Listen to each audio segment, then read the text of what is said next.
দেশের সমসাময়িক রাজনৈতিক ইস্যু নিয়ে সোমবার সকালে রাজধানীর গুলশানে নিজ বাসায় সাংবাদিকদের সঙ্গে মতবিনিময় করেন বিএনপি স্থায়ী কমিটির সদস্য সালাউদ্দিন আহমদ।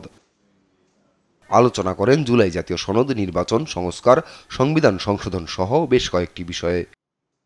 এ সময় তিনি বলেন, ঐকমত্য কমিশনের আলোচনায় ৬টি সংস্কার কমিশনের ১৯টির মধ্যে ১২টি একমত এবং ৭টিতে নোট অব ডিসেন্ট দিয়েছে বিএনপি।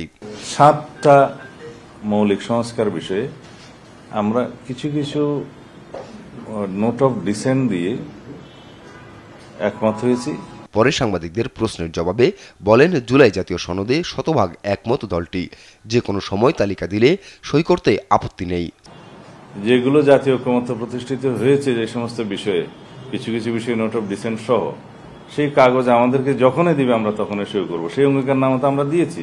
সংস্কার প্রশ্নে বিএনপিকে নিয়ে বিভ্রান্তি তৈরি করা হচ্ছে জানিয়ে সালাউদ্দিন বলেন, নির্বাচিত সংসদ কিংবা কাগজিক দলিল ছাড়া সংবিধান সংশোধন হলে স্বচ্ছতার প্রশ্ন থেকে যাবে। বাস্তবায়ন প্রক্রিয়া নিয়ে যদি ওনারা আরো আলাপ আলোচনা করতে চান, কারো কারো প্রস্তাবের প্রেক্ষিতে, কোনো কোনো রাজনৈতিক দলের প্রেক্ষিতে, সেই আলোচনা তো আমরা অংশগ্রহণ করতে পারি। মানিক মিয়া এভিনিউতে জুলাই ঘোষণাপত্রের অনুষ্ঠানে বিএনপিকে এখনও আমন্ত্রণ জানানো হয়নি বলেও জানান তিনি।